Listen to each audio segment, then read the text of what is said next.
Hey guys, Professor Bill of Comic Book University, and damned Batman. That says Batman damned. Okay, enough screwing around. Seriously, wow, look at the size of this book. Seriously, look at this compared to a regular comic book. Let's make the edges flush. Look at that, all right? Flush at the bottom. This is a full-on magazine. This is genuinely a magazine, but you know what? Don't fret. But you will be able to know if your comic book store is halfway decent, because if you've got a comic book store that has a magazine cover, all right, that will actually take care of this, then you're good to go. And that's right, that includes the backing boards. So accept no substitutes. So this is sick. You know how I'm going to get you hooked on this if you don't already know? First off, it's the first official black label, but inside they do show that the Batman White Knight, that is going to be officially black label now, which is good, because they were complaining that that should have been black label regardless.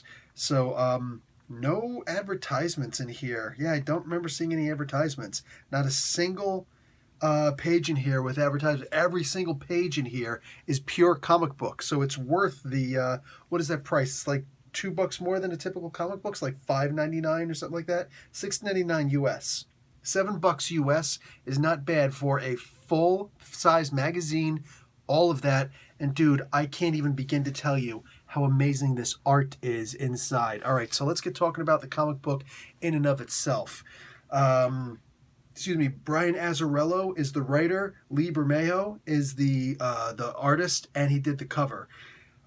Jim Lee and Alex Sinclair did a variant cover, and Jared K. Fletcher did the lettering. So this book, dude, oh my God. And Batman created by Bob Kane with Bill Finger. This is book one, so there's going to be more than one book. There has to be more than one book of this. I know they talked on the back about John Constantine being in this, but they forgot to mention that Deadman is also in this. Enchantress is also in this. Zatanna is also in this. There's a couple of people in this book. Just to give you an idea, like, wow, this is sick. And the way that this actually works is, you guys remember The Killing Joke? Yeah, this is actually a version of a continuation of that story. If you guys remember, Kevin Smith had did his Fat Man on Batman comic book podcast, and he had Grant Morrison on. Now, Grant Morrison was talking about how Alan Moore, when he was writing The Killing Joke, he's like, yeah, I talked to him. Those two, they're friends. You know, they've known each other for a long time.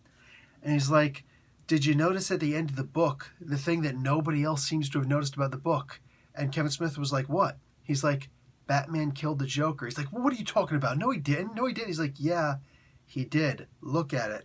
Look how they're talking, and they're both laughing, and then Batman puts his hands up to his neck, and then the laughing just suddenly stops. Yeah, he broke his neck, or he choked him to death, whatever it was. He killed the Joker, and all of a sudden, you know, Kevin Smith, he's just like, oh my God, I never imagined this. I never thought about this before. You just rocked my entire world right now. No, is this confirmed? He's like, no, he's never gone around and just explained this to people. But yeah, like that's what he did. So there's been a lot of people who say, no, that's absolutely not what happened. Yes, that's absolutely what happened. You don't know. You don't know. You got your own headcanon. Okay, that's what it is. Whatever you got out of the story, it is. My headcanon, I like to believe whatever, man. The possibilities were open. Azzarello, he's like, F that, man. In this story, we doing this. So, yes, this is essentially a continuation of that story where Batman has killed the Joker from like at the end of, and literally in the very second page, in the very second page, all of that is confirmed. That is exactly what is happening here. They talk about the beam of light, the flashlight. Remember that that punchline? The joke that made Batman laugh at the end of The Killing Joke. Yeah, all of it's in here, all of it. So this art is simply superb. The writing is really good too. The problem that I'm having is that the narration all throughout, you come to learn really quickly. It's only 7 or so pages in that it's actually John Constantine who's doing the narration. All this little white lettering here, that's actually John Constantine doing the narration. And it really gets frustrating at times because it's like you're reading crappy poetry. You know what I'm saying? I'm not interested in the poetry, man. I'm not interested in what he said. No, it's not something that rhymes, but just he's trying to be all, angelic and, oh, I'm thinking about this, mate. Right. And, Batman's, now I sound like an Australian. So you see, my accents are horrible. But in my head, they're perfect. But he just keeps on talking. Like he'll say, like, ever wake up and not know where you are can be disorienting till you suss out that you're in a hotel and you hear some pickup snoring through a hotel that's not... Dude, shut up. I don't want to hear the second person nonsense. Stop second person narrating the story. It is so frustratingly annoying to me. I just want to smack John Constantine. The problem is that my hand would disappear and end up in some devil's butthole someplace, and I'd have to go and get it. So, I wouldn't actually smack him. But the point is, like, dude, just shut up. He's so... The narration is so annoying. Maybe you'll like it. Maybe you'll be cool with it. Me, I don't like that kind of book. I don't like when people write in secondhand. Marvel used to do that way back in the day with their earlier 70s comics, and I just didn't like it. But, dude, the art in this... beautiful, man. Like, just look at Zatanna in this. Like, she just looks great, man.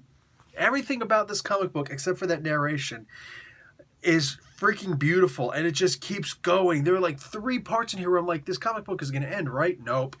The end of this comic book, it's probably going to trigger a couple of people, particularly if you're a deep Christian, minded person. Just forewarning. But man, I'm telling you, this is gorgeous. And I don't know if I can show you I'm going to try and show you, this is what book 2 is going to look like. I know it looks like the Day of the Dead kind of situation, right? And Mortis. I probably pronounced that wrong and everything, but that's what it looks like. I can't show you that last page. It was just right on the other side. Can't do it. I can't do it to you.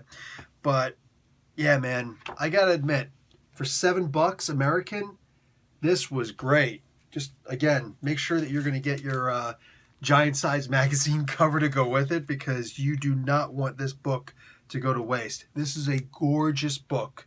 This is a fantastic book. This is artwork that you could just hang up, dude. Absolutely gorgeous. Anyway, guys, that's going to be it for me. I don't know if this is going to be my pick of the week because the narration really brings it down, but I already read a fairly fat stack of books already, and this one sticks out. This one sticks out like a sore thumb. It is good. Really good. All right, and that's going to be it for me, guys. Professor Bill, Comic Book University. Class dismissed.